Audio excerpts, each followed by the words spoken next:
And from the border of liberty and prosperity and the highway to the north, this is Safety Wars for Friday, January 26th. How's everybody doing out there tonight? You're in for a treat tonight. Oh yeah. Last Friday, we did a replay of, I believe it was a January 19th, 2023 show. And it was audio only because we weren't doing video or what we're doing now on all the video platforms out here. And so we're doing the show over again, but we have a lot more information today. What are we talking about? The Rust movie productions accident with Alec Baldwin. Yes, we have a lot of information out there on this. And we're going to do a brief introduction. Then we'll get right into it. If we happen to run over an hour, we'll do our end of program stuff on the Safety FM network. And then we'll continue on all the other streaming platforms, mostly video platforms. Hi, this is Jim from Safety Wars. Before we start the program, I want to make sure everyone understands that we often talk about OSHA and EPA citations, along with some other regulatory actions from other agencies, legal cases, and criminal activity. Everyone is innocent until proven guilty in a court of law. Proposed fines are exactly that, and they are often litigated, reduced, or vacated. We use available public records, news accounts, and press releases. We cannot warranty or guarantee the details of any of the stories we share, since we are not directly involved with these stories, at least not most of the time. Enjoy the show. This show is brought to you by Safety FM. Okay, and welcome back. We are. And you're going to say, well, why are we doing this again? Why is this important? Why do we need to know about this again with Alec Baldwin and everything else going on out there? There's a lot of reasons why we need to go over this. All right. And let me make sure we're in here and we're streaming and everything else. Yep, we are. Okay. A lot of reasons why. We're going to pull up, I put together a little PowerPoint presentation here to get us going. So there are a couple of things, some background here. This all happened on October 22nd, 2021. These are some of the facts in the case. A gun was discharged on set. And by the way, I'm going to point out that everybody is innocent until proven guilty in this situation. This is being litigated and will likely be litigated for a long, long, long time here. Halynah Hutchins, the Rust cinematographer, was killed. Rest in peace. Joel Souza, the Rust director, was injured. Alec Baldwin was an actor and a producer, and he also allegedly held the gun. All right? I think that's in the news. Hannah Gutierrez-Reed was the armorer, but also one of the prop persons. David Halls was the first assistant director. He plea bargained. We'll get to that in a minute. So, why is any of this important to safety people out there? You're going to say, why? So what? You're going over this again because it's extremely important here for the following reasons. Now, you're a safety professional. An armorer is a safety professional on here, on this stuff. In effect, the safety professional. The first director, this other guy here, right, who plea bargained, some of this stuff that I read is my tradition. That is also a safety professional, right? He pleaded guilty to some stuff. We'll get to that in a minute. But if you've ever been on a job, you're in an employer, a construction job, doesn't matter. As a safety professional, have you ever had both safety and production duties and been told to concentrate on production? Been told safety is exclusively the safety department's responsibility and no one else's? Not been given the budget to do your job? Been bullied by production people? Had the equipment you were responsible for been used by someone else, maybe improperly? I don't know. Been relieved of safety duties because someone else will handle it that is less strict? Have you ever been ignored by production? Had a supervisor allegedly not back you up and let bad safety stuff happen in front of them? Been under a time crunch? Been told to ignore near misses? Accidents, leading indicators, anything like that? Been told not to do safety meetings? Are there no OSHA standards for what you do? Therefore, you are told you don't have to do anything and don't worry about it. If you answer yes to any of those, then this is the episode for you. This is made for you. All right? Any of those things. So let's go on over some other information here. The other reason, why are we doing this? No, Jim, why are you doing this? Why is this important to you? All right? There's a lot to be learned from this stuff. An awful lot, unfortunately. All right. Some background here. You have what is called the General Duty Clause under OSHA. This is right out of the Occupational Safety and Health Act, right, of 1970. Each employer, one, shall furnish to each of his employees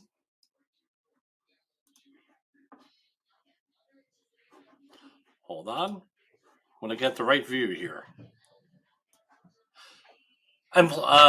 Shall furnish to each of his employees employment and a place of employment which are free from recognized hazards that are causing or are likely to cause death or serious physical harm to his employees. 2.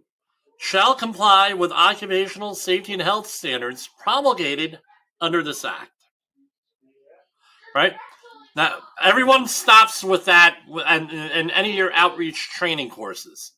Now let's go to B. Each employee shall comply with occupational safety and health standards and all rules, regulations, and orders issued pursuant to this act, which are applicable to his own actions and conduct. Now, there's a mechanism in place for paragraph A, right, for the employer, but there's no mechanism in place for number 2. How does that get enforced? Usually through human resources or something like that. All right. Now, that's for, and now where does that come into place? When there is no OSHA standard with that, but there is an industry standard for that, for whatever that is, for whatever you're dealing with. But to make that stick for an OSHA citation, OSHA has to prove 4 things. 1, the employer failed to keep the workplace free of a hazard to which employees of that employer were exposed. Number 1. Number 2, the hazard was recognized. Number 3, the hazard was causing or was likely to cause death or serious physical harm. And 4, there was a feasible and useful method to correct the hazard. This is all from a letter of interpretation from December 18, 2003 on the OSHA website. So they got to prove the 4 things for a general duty clause thing. Now, each state can go and take over OSHA's duties in this state up to a certain point. So for New Mexico, where this happened, it has a state plan. All right? So they were approved in December 10, 1975. The state plan was certified November 5th, 1984. And the operational status agreement, September 21, 1997, amended periodically. Now, going down, what does the New Mexico state plan, meaning you have a New Mexico state OSHA, applies to private sector workplaces in the state with the exception of maritime, contract workers, and contract operated facilities with the USPS, United States Postal Service, exception of occupational safety and health standards at all private sector establishments on military facilities, right? I'm not reading every line here. Enforcement of occupational safety and health standards to the extent permitted by applicable law over tribal or private sector employment within an Indian reservation. Enforcement of occupational safety and health standards with regard to U.S. Department of Energy, certain things, and all working conditions of an aircraft cabin crew member on board an aircraft in operation. So those are the exceptions. The New Mexico state plan also applies to state and local government employers. It does not apply to federal government employers, including UPS. Right? Here you go. All right. Going down. State plan standards. New Mexico OSHA has adopted all. Right? And as a mentor of mine stated, Jimmy, be very careful with that word. But if you say all, mean all. Otherwise, don't use it. It causes too many problems. However, here, New Mexico has said, New Mexico OSHA has adopted all OSHA standards incorporated by reference that relate to state and local government and private sector employer operations. Therefore, the state and federal standards are identical. In addition, New Mexico OSHA has adopted the following unique standards. They have one on firefighting, workplace violence and convenience stores, HAZCOM, and construction and HAZCOM, agriculture. They have a couple of things going on and on and on. All right? Now, that is the regulatory background, right? General duty clause applies. Number one, New Mexico, same as federal OSHA and their standards. All right? And that could be a good or bad thing. All right? Here is the story from Rust, first assistant director David Hall sentenced in deadly on-scene shooting. This is from ABC News. First assistant director for Rust has been sentenced to 6 months unsupervised probation as part of a plea deal in connection with the fatal on-set shooting of cinematographer Halyna Hutchins. David Hall, 63, was charged with negligent use of a deadly weapon in connection with the October 2021 shooting of the Sound of Santa Fe set of the Western. Hall's had handed, allegedly, again, this is all being litigated here, guys. So everything here is legit, allegedly. Everyone's innocent until proven guilty, and everything else. Hall's had handed a Colt 45 revolver to Alec Baldwin that fired while the actor was practicing a cross-draw striking Hutchins. Attorneys for Halls and Baldwin have said neither knew that there were any live rounds in there. And this was a misdemeanor charge and everything else. Now, this is from the LA Times, Los Angeles Times.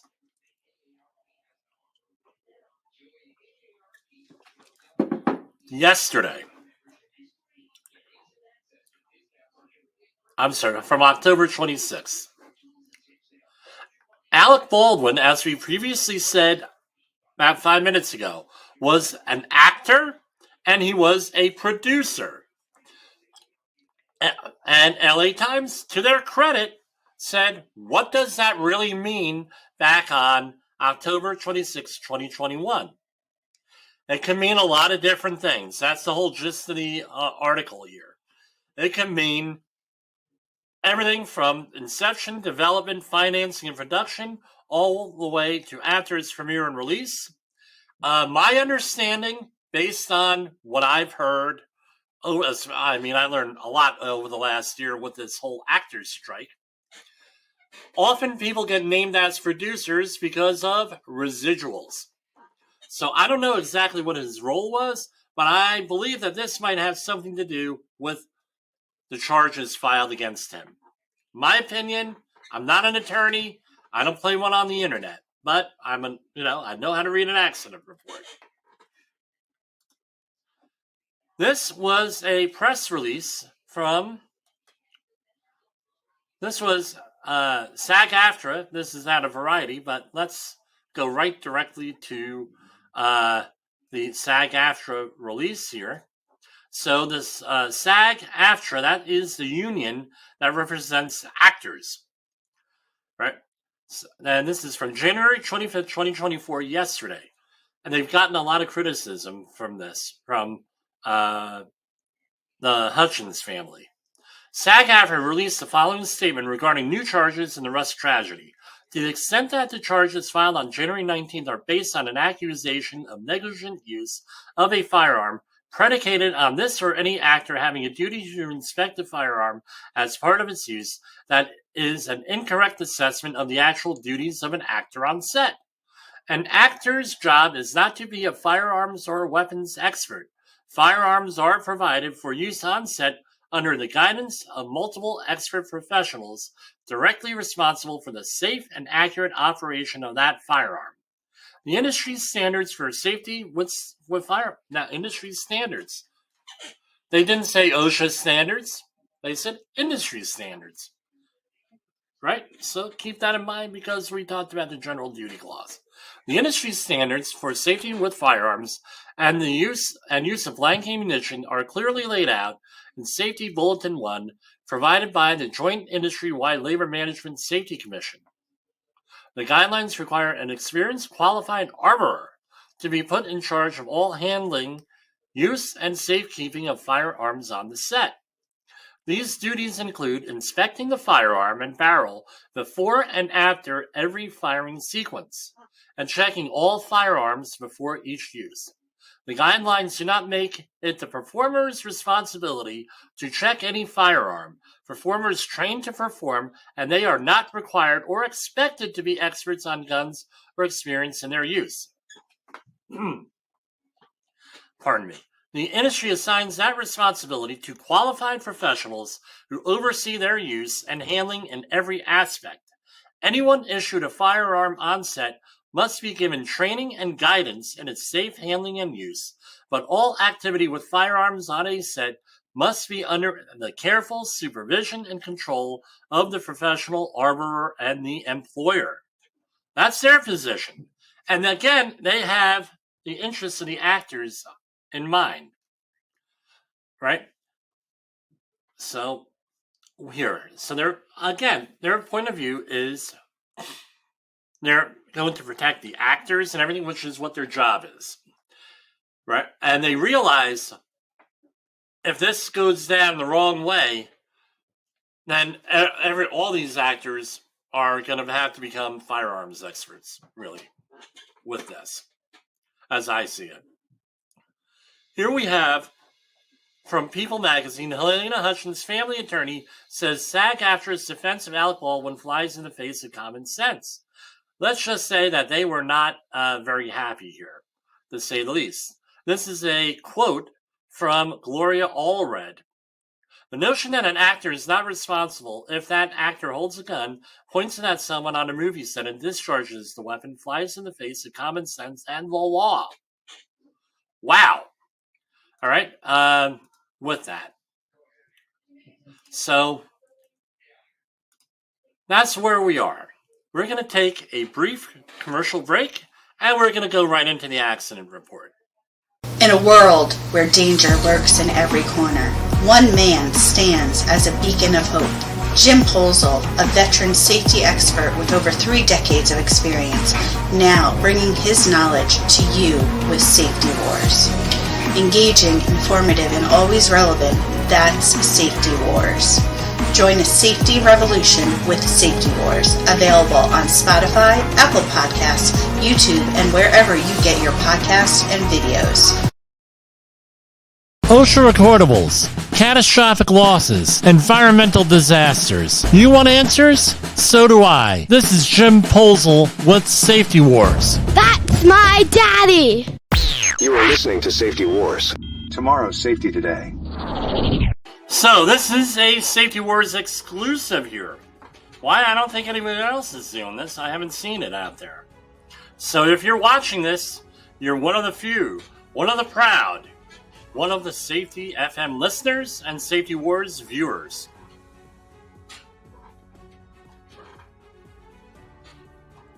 Now, here we have the summary of the investigation. This is, again, people criticize often government reports. And why is that? We have what are called, in this country, the United States, for those of you outside the United States, or some of you just may not know, we have what is called a Bill of Rights in the Constitution. And we have the Fifth Amendment right, where you have a right against, or right to not self-incriminate yourself. And you have a right to an attorney for the Sixth. All right, those are the two rights that are critical out there. And usually where people foul up, and I read a book this week on this, is that they do not assert emphatically, directly, overwhelmingly either of those rights. Often they do. When they do, the investigators, be it in detectives, be it regulatory personnel and everything else, especially when they're investigating an accident, pretty much they can't really question you after. Yeah, they could, but, it can't be held really against you. Right? Some attorneys will say, well, if you don't answer, according to the Supreme Court, it can be held against you, that sort of thing.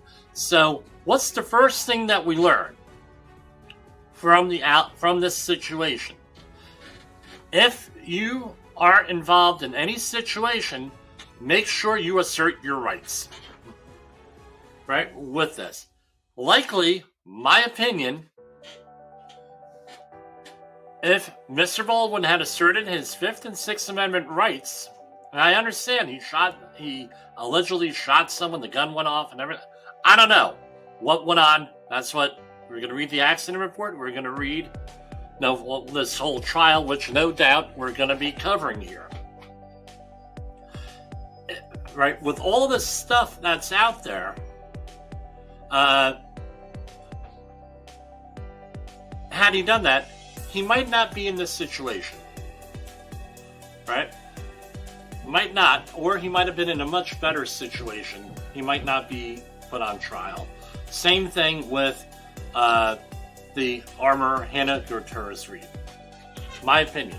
So if you are a safety professional involved in a fatality, and then you are an executive there, or someone of some responsibility, you have to think twice about what you're going to do. I would get an attorney. Me personally, that's what I would do. But, so Jordan, you're listening, right? So we're going to go through, this is from the State of New Mexico Environmental Department Occupational Safety and Health Bureau, Summary of Investigation. And this is saying this, the history of the site. On Friday, October 22nd, this is written from the point of view of the investigator. I attempted to inspect the site, Bonanza Creek Ranch. When I arrived at the site, the 3 security guards present attempted to contact a representative of Rust by phone to confirm I would be allowed on site. The company representative informed me that I would be allowed entry, but not be allowed to take pictures or conduct interviews until after a warrant was acquired. After being denied the ability to inspect the site by the sheriff's office and company, I left. Alright, so the sheriff here, I don't know what the authority of a sheriff is in New Mexico, but it varies from state to state, and I don't know, apparently a state official coming onto a crime scene, potentially, managed by the sheriff's office, there may be some conflict there, right? If it was a federal OSHA, I think the federal government pretty much has supremacy, my understanding, right? On October 24th, this was a couple of days later, following the sheriff's office releasing the site, Rust granted New Mexico ED, right, that's their OSHA, access to inspect the site without a warrant. And then they went through a opening conference saying, hey, this is where I'm here.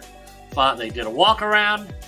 On March 18, 2022, I conducted a second closing conference with individuals on the site, and they've gathered some information. Now, here are the findings. The firearm involved in the accident is a modern replica of a Colt 45 caliber revolver, aka a long Colt in style. Rust had 13 such revolvers for the production in total from a certain manufacturer. In film, firearms are typically controlled by the props department, with the individual responsible for handling the firearms and ammunition titled an armorer or weapons handler. The armorer for this film was Hannah Gutierrez-Reed, and her immediate supervisor, Sarah Zachary, props master or property master. Nicole Montoya, props assistant, provided support to Zachary and Gutierrez-Reed. The Rust Props department was small and for administrative purposes was placed under the art department, headed by Brian Norvell, who provided support for props who rarely worked with Zachary or Gutierrez-Reed. Number 9. Ryan Smith, the producer, was identified as overseeing the overall production. A management representative for Rust was Gabrielle Pickle, a line producer who directly hired individuals and crews, approved work hours worked, and had authority to counsel or discipline employees in any department. Apparently this individual seemed like the HR person. And we're not going to go down. Also on the management team was David Halls, the first assistant director and safety coordinator, who was a set manager and responsible for general workplace safety, who was the peer in authority to Gabrielle Pickle and Roe Walters. Alec Baldwin, actor and producer, and Joel Souza, director, negotiated with various producers to help create and fund the Rust project. Alec Baldwin's authority on the set included improving script changes and actor candidates. Alec Baldwin handled the revolver and fired the round that struck and injured Helena. Hannah Gutierrez-Reed reported to Sarah Zachary for the direction on daily tasks. Right? And this goes through the whole thing. Right? Due to the nature of her position as the sole armorer for Rust, Hannah Gutierrez-Reed regularly corresponded with Gabrielle Pickle directly via text messages and emails.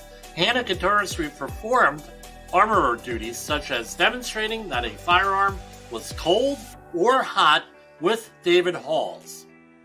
Dave Halls was also responsible for identifying and correcting hazardous conditions related to firearm safety. Now, what does that mean? If you're a safety professional, I'm going to read that over again. Dave Halls was also responsible for identifying and correcting hazardous conditions related to firearms safety. What does that mean? We have another word for that in the safety world. It's called competent person. As armorer, Hannah Gutierrez-Reed was responsible for storage, maintenance, and handling of firearms and ammunition on set, and for training members of the cast who would be handling firearms. In accordance with Rust safety procedures and industry-recognized safety practice, the armorer is required to be present whenever firearms are being handled and should have the authority to determine whether an individual requires additional safety training. However, Rust, and this may be getting her her situation mitigated.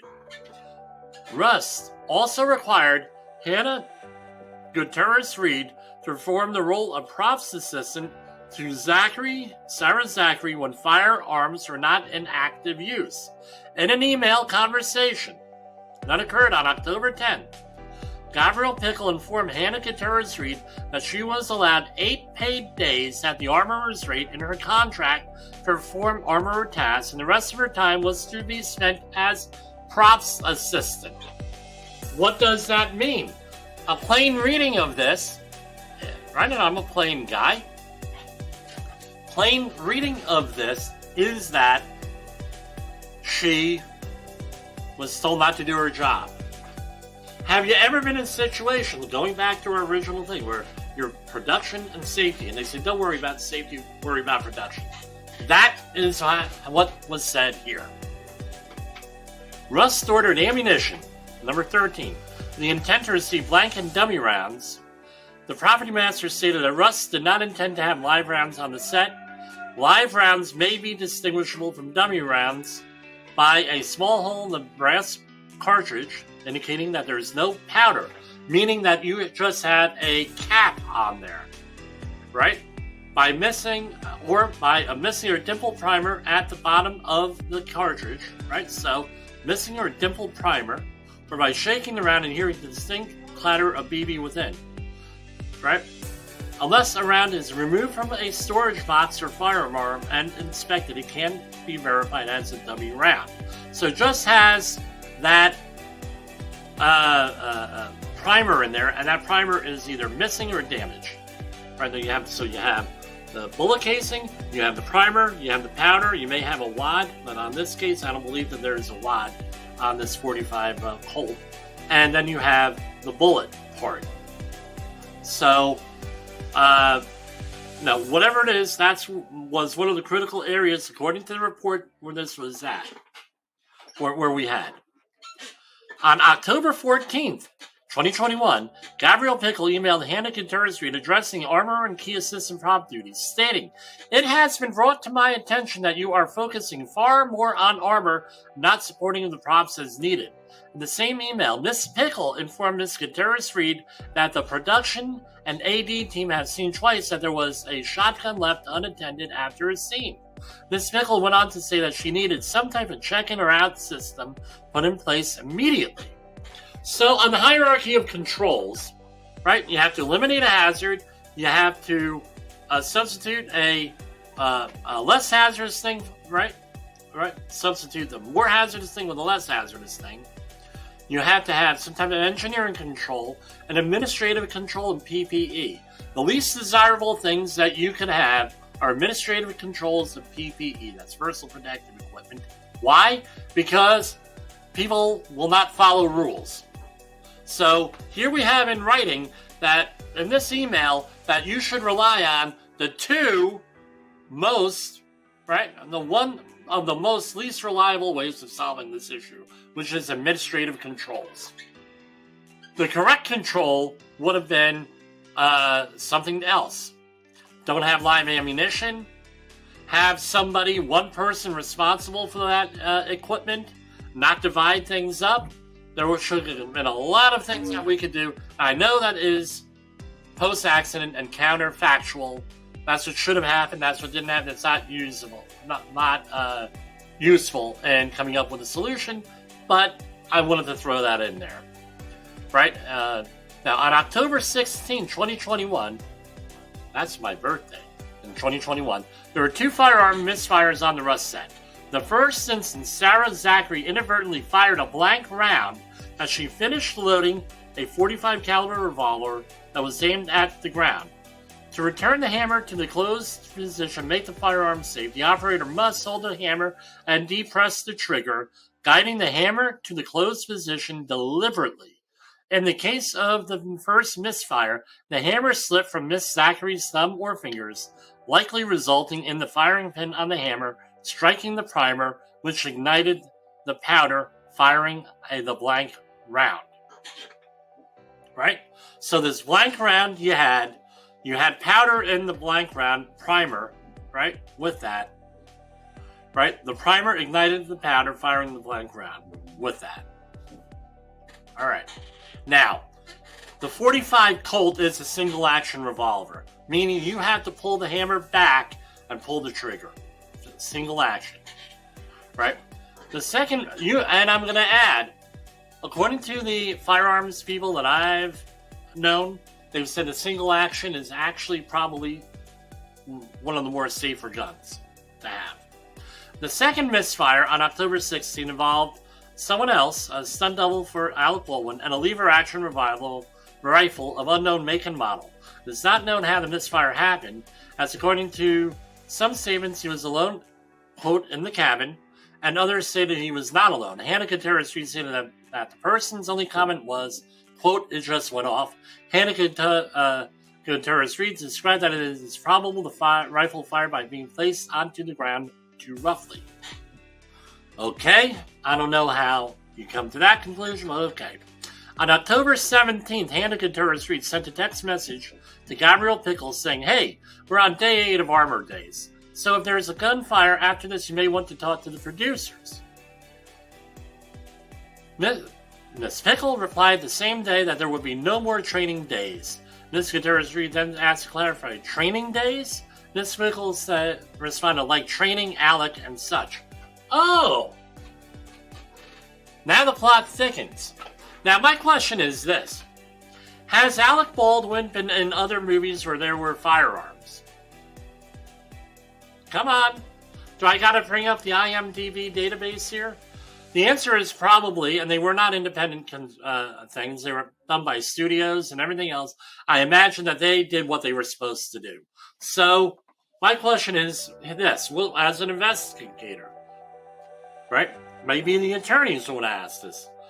What do they do on other sites where you may not have been in charge and you were handling firearms?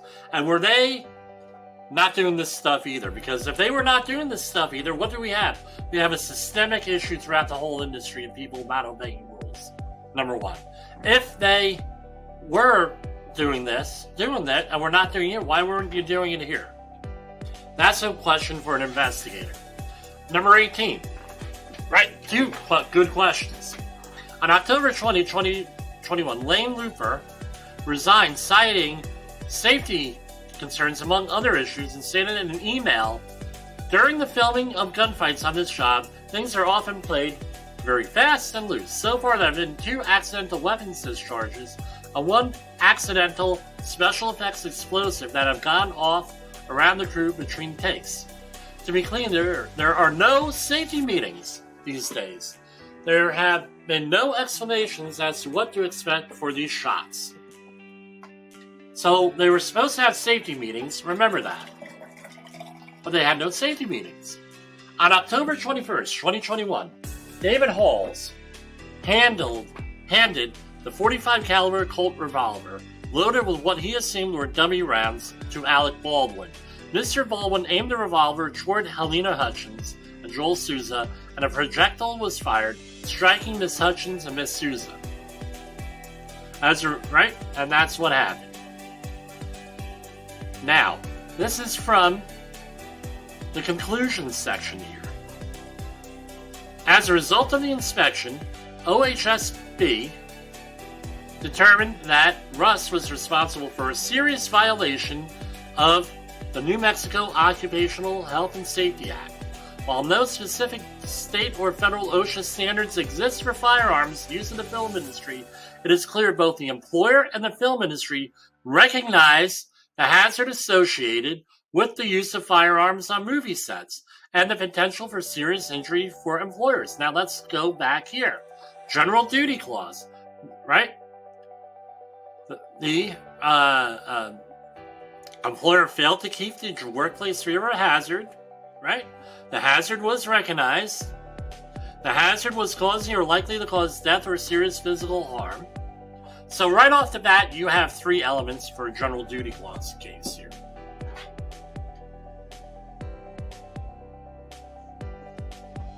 Pardon me, was outside all day. I'm a little bit dried out, so I'm drinking a lot of iced tea. No alcohol. No Red Bull. Nothing like that, right? We're in here. Further, Russ demonstrated plain indifference to the safety of employees by ignoring recognized hazards inherent to the use of firearms and ammunition by failing to take appropriate corrective or investigative actions. No follow-up on the near misses. After 2 firearms-related incidents, not sure misfires, and after employees notified management that they did not feel safe with how weapons were being handled on set. Rust failed to follow company safety procedures, which would have prevented the accident from occurring. So now we're up to number 4. There was a feasible and useful method to correct the hazard. Rust management did not ensure their own safety procedures taken from film industry safety bulletins issued by the industry-wide Labor Management Safety Committee were followed at the worksite. According to the general practices documented by Rust, the following safety bulletins were taken into consideration. Going on and on and on. Bulletin number 1, page 1. The property master or armorer will work in conjunction with the production's designated safety representative to ensure that the following standards are adhered to. Failure to implement the standard listed in Bulletin 1 were not enforced by Rust managers and or supervisors, including but not limited to blah, blah, blah. Now, have you ever been in a situation where hey, it's in the plan to do this, or they say, bleep it, we're not going to do it? Have you ever been there? Well, here we have this situation. Bulletin 1, page 1. Live ammunition is never to be used or brought onto any studio lot or stage. Failed to implement that. Bulletin number 1, page 1. And these are all administrative controls, by the way. The least reliable. Before any use of a firearm in rehearsal and or on-camera sequence or off-camera use, right? All persons involved must be thoroughly briefed at an on-site safety meeting, not via Zoom. It has to be on-site, not via video. It has to be on-site where firearms will be used. The meeting shall include an on-site walkthrough and or dry run with the property master or designated production representative. Right? And anyone that will be using and or handling a firearm. Failure to implement. Employees stated that while safety meetings took place, they were not conducted each day. Firearms were used on set, and often any mention about firearms was brief and not specific. So how do you do your safety meetings? Are they really general or are they getting specific? What are you doing, right? Has that ever happened to you? Well, this is what happens here. Bulletin number 1, page 1. No one shall be issued a firearm until he or she is trained in safe handling, safe use, the safety lock, and proper firing procedures. If there are any questions as to the competency of the person who will use the firearm, the property master shall determine if additional training is required. Okay, so for SAG-AFTRA to say no training was done, right? To say the actors are responsible, well, guess what? No training was done. Who's to make sure that happens? Maybe the producer, maybe not, I don't know. But again, you have to do your due diligence if you're the producer here, I would think. Maybe that has something to do with the charges. I don't know. Again, Hannah Gutierrez-Reed did not had concerns over this. Failure to implement. Gabrielle Pickle instructed Hannah Gutierrez-Reed on October 17th that no more training days would take place like training Alec and such. Rust management did not provide the armorer with the authority to determine if additional training was required in violation of Rust safety procedures. So hold on. She was not a competent person here under OSHA definitions and legal definitions of a competent person. She did not have the authority. So with competent persons, you have to have the ability to assess, and you have the authority to correct. She did not have the authority to correct, therefore she was not the competent person. Therefore, why is she on trial? My question. Bulletin 1, page 1. Additionally, this bulletin should be attached to the call sheet each day firearms will be used. Okay, was it attached? I don't know, let's see. During OHSV's interview of Dave Halls, he referred to the safety bulletins between the unions, between the Screen Actors Guild on IATSE, I'm not sure what that is, which represents the technicians and the Directors Guild of America.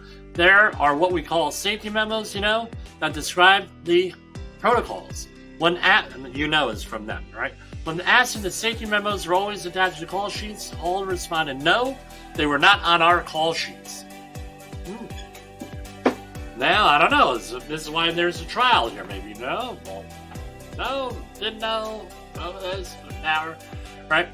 Bulletin number 1. They should never lay down a firearm or leave it unattended unless actively filming or rehearsing. All firearms should be safely secured. Failure to implement. After instructing Hannah Gutierrez-Reed to focus more on her props, assistant duties, and less on armor responsibilities, Gabrielle Pickle then informed Hannah Gutierrez-Reed that production and AD team had seen twice there was a shotgun left unattended after a scene. We need all weapons to be in your control anytime they are used. Hanika Terrace Reed explained conducting her armor duties and props assistant duties created a gap wherein actors or stuntmen can put down a firearm and step away, leaving it unattended. Hannah informed Gabrielle it would slow production down terribly if we had to check them back in between scenes, and when I am forced to do both, that's when mistakes get made, like the shotgun being unattended. Gabrielle Pickle instructed Hannah Terrace Reed to develop a check-in or out system for weapons, but did not follow up to ensure weapons were secured, and ignored Hannah Terrace Reed's concerns about not being provided adequate time to perform armorer duties. Again, why is Hannah Terrace Reed being charged? My question here. Bulletin 1, and I think she's going to be acquitted. However, let this be a lesson to you safety professionals out there. Right? This is why this is important. Do you see the kind of groove, though, you can get yourself into? Especially here in New Mexico, they're breaking this out. Other states like New York State, they would do probably the same thing, because if you're the confident person, you're the safety professional, you don't do your job, you're the producer, you don't do your job, guess what? You got a problem if something happens like this. Let alone all the pain and suffering you caused. Or the system caused. I don't want anybody to get freaked out, but yeah, okay. This is why it's important to do your job, cover your rear end every which way to Sunday here, because of the situations like this. Bulletin 1, page 2. Refrain from pointing a gun from anyone. So, if it's absolutely necessary to do so on camera, consult the property master and or armor or other safety representative, such as the first AD, stage manager. Remember that any object at which you point a firearm could be destroyed. Failure to implement. Lane Lufers stated that many camera shots had the firearms pointed and firing at the camera. Helena Hutchins and Joel Souza were injured when a firearm was pointed in their direction, with Hutchins' injury resulting in death. Rush Management Representative Dave Halls was present prior to and at the time of the firearm discharged a live round, severely injuring 2 crew members. As Rust's top-level management safety official, Mr. Halls did not consult with the property master or armorer during or after the firearm was loaded, handed to the actor, and pointed toward crew members in order to determine that pointing the firearm at persons was absolutely necessary. Bulletin, right? So again, right here in the report, first AD was responsible, wasn't present, did all this stuff. Allegedly, he was sitting there watching this. That's what I've read. I don't know if it's true or not. I don't know if this report from New Mexico, the government is accurate. I believe it is, but I don't know. I have no way of knowing this. I'm just reading a report. Helena Hutchins and Joel Souza were shot. The firearm was loaded and handed to Alec Baldwin during an informal rehearsal. So this wasn't even, and this might be one of the problems. It was an informal rehearsal, and prior to filming the scene involving the firearm. Rust did not provide staff responsible for ensuring firearm safety with sufficient time to inspect the ammunition. The first misfire, right, presented a hazard to Sarah Zachary and any employees nearby. Rust failed to address the hazardous condition and reinforce adherence with their own protocols to protect workers. Rust Management, including Gabrielle Pickle and Roe Walters, ignored concerns of firearm misfires on set, according to statements taken by OHSB. Dave Halls, the safety coordinator, was present on set when the first accidental discharge occurred. Mr. Halls did not discuss the incident with staff, report the incident to Rust producers, so Alec Baldwin might not have known about this. Again, this is why we have a trial and investigation.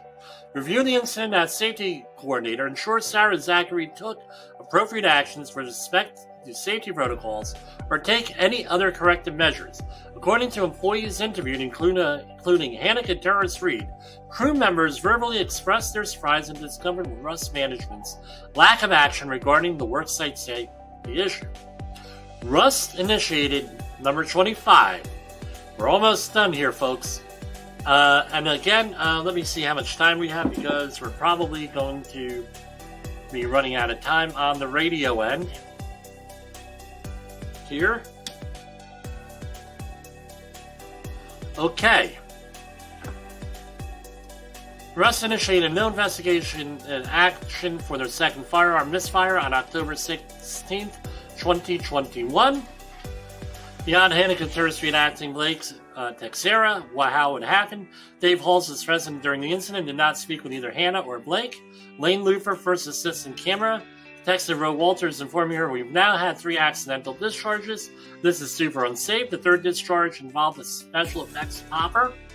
Roe Walters responded, accidental discharge on the firearms. Lufer responded, yeah, 2 discharges today and 1 on week 1.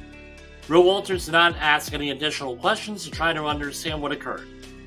Again, this is along the lines of, my name is Muffin, I don't know nothing, maybe if I ignore this, this will go away. That's what it sounds like.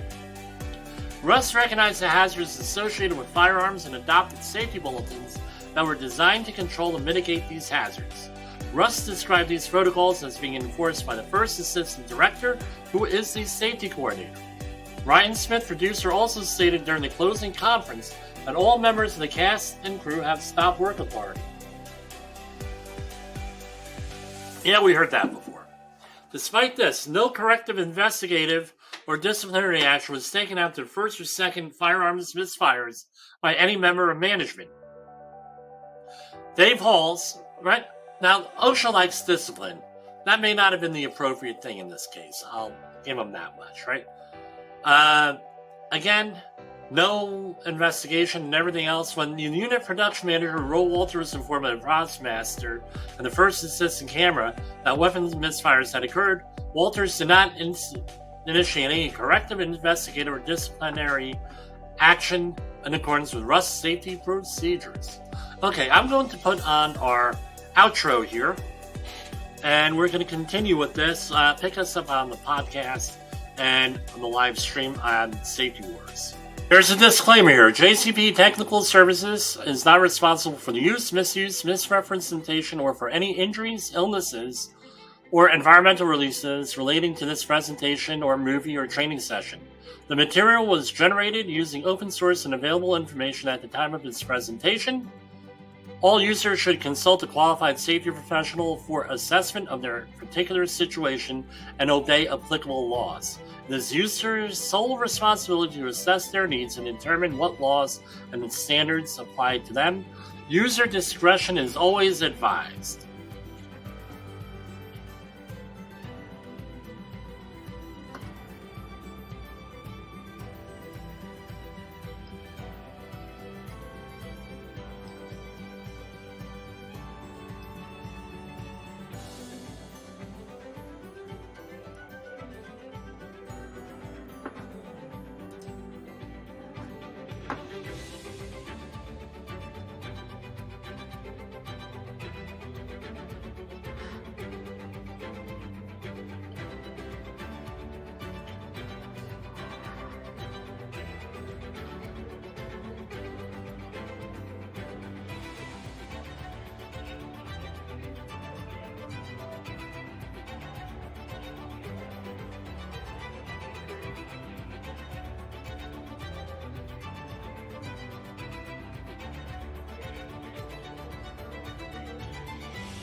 And we are continuing our coverage of the Rust Productions incident from October 21st, 2021. And we were just going through the report here, in case you're coming to us from the safetyfm.com, which is a 1-hour show. We're starting with our second hour of Safety Wars. Special presentation here.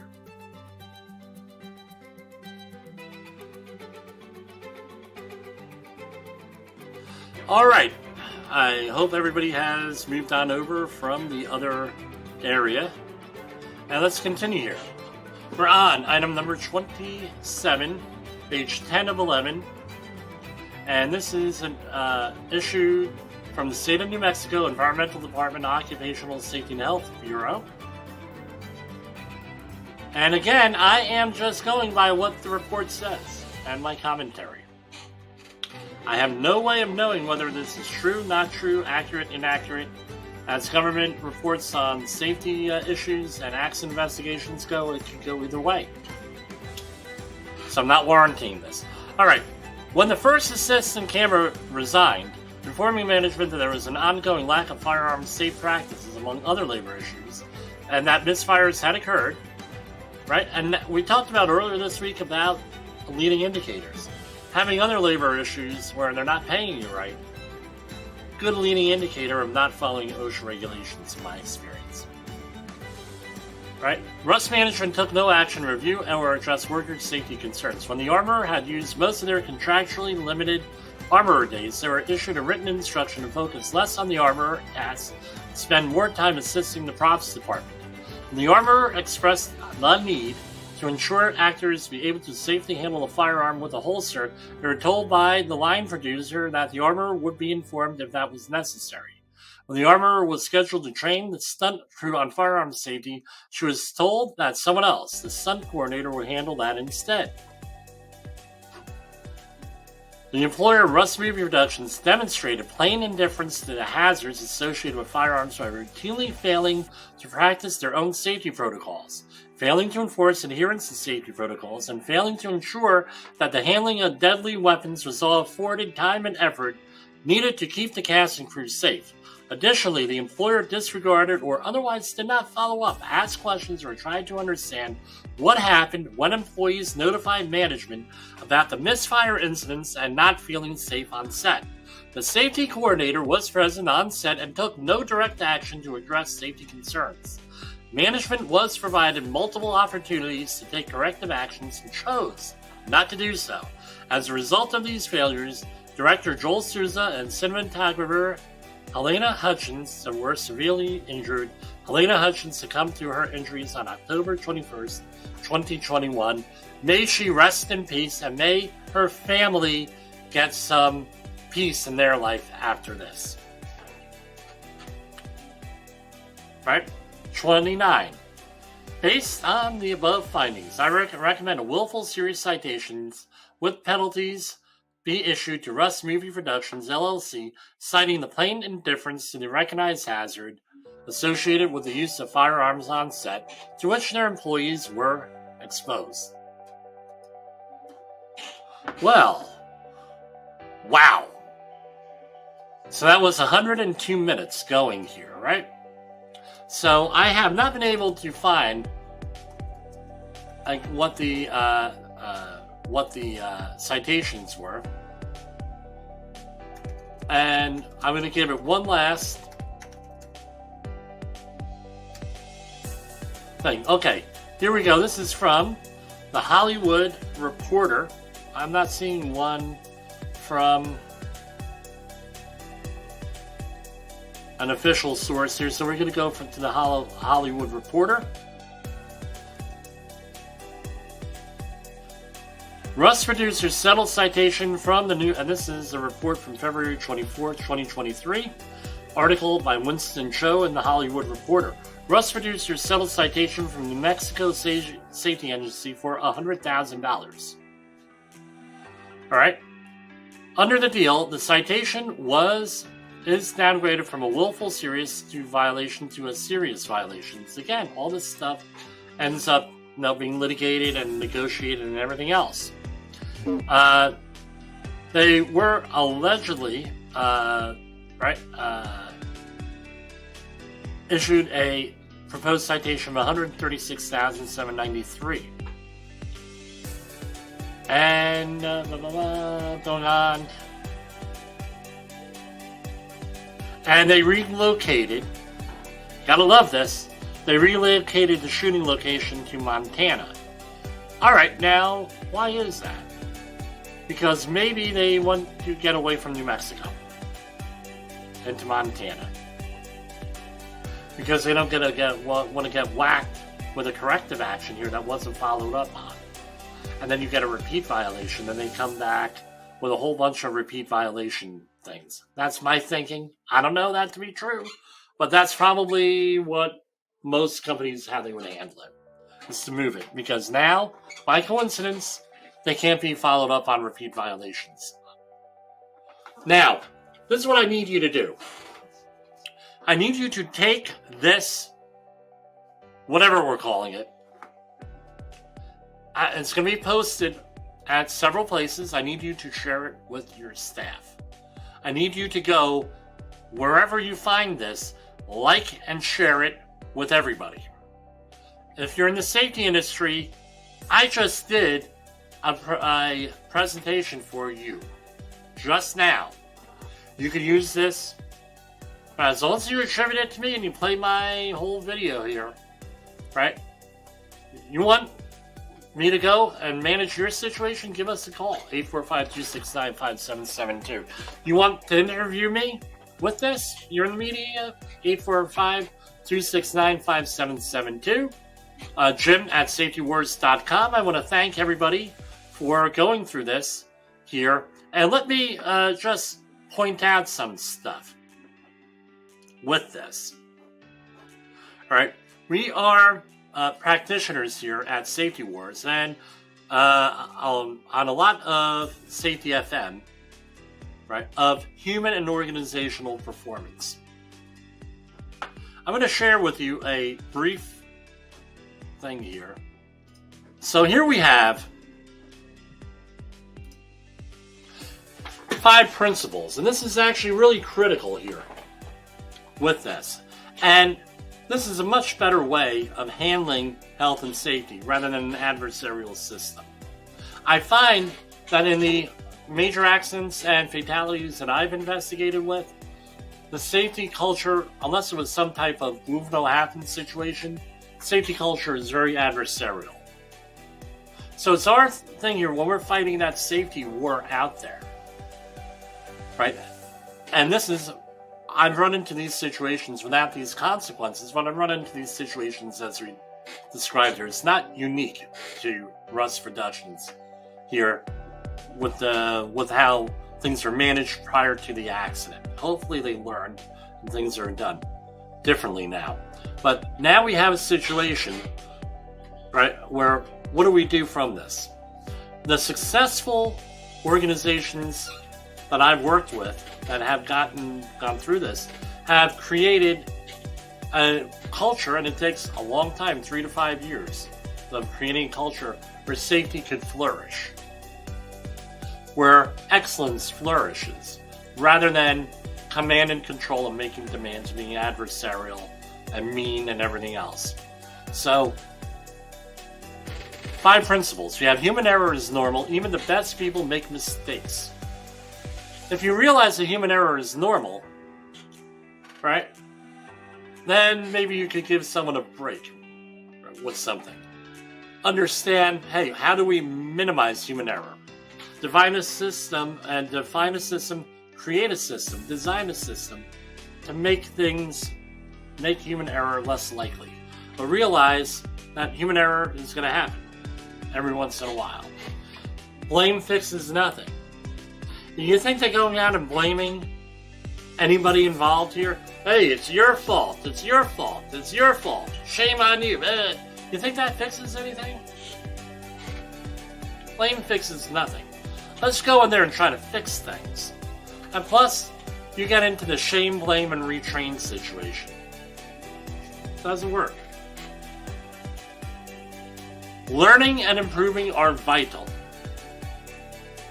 This is why you have investigations. We don't even call them investigations anymore. We could say, we're going to set up a learning team. Right? Context influences behavior. What is the context of this? Why did people do what they did? Why did it seem the correct thing to do? That would be another question to ask investigators. My investigator, why was this okay? Maybe it was asked, maybe it wasn't. It wasn't in the reports released to the public. Maybe it'll come out in the trial. and how you respond to failure matters. We mentioned freaking out. I would have a hard time not freaking out if I was involved in a situation like this. However, I give these motivational things right prior to, often in my introduction here. And what's one of those things that I say, right, is this. You will continue to suffer if you have an emotional reaction to everything that is said to you. True power is sitting back and observing things with logic. True power is restraint. If words control you, that means everyone else can control you. Breathe and allow things to pass. It's an anonymous quote, but it's usually attributed to Warren Buffett. Now, I understand you're in an emotional state. You're freaking out. You're trying to, part of human nature is to talk, to try to justify things, to try to talk things out. It's a response to trauma often. What you need to do is resist. Resist that temptation. Sit back, take a deep breath, get yourself a drink. Right? Non-alcoholic, preferably. Extricate yourself from that situation. Remember your 5th and 6th Amendment protections. The right not to self-incriminate yourself, and the right to an attorney. We might be looking at a totally different thing had they done this here. I don't know, I'm not an attorney. But that's what my instructions are with this stuff. So it comes down to this. What are you going to do if something like this happens with your workplace? Often I get phone calls. Jimmy, I'm so-and-so. I'm like, okay. Who is so-and-so? Well, I have this problem. OSHA showed up. I had this problem. This showed up. OSHA showed up. I sold them this.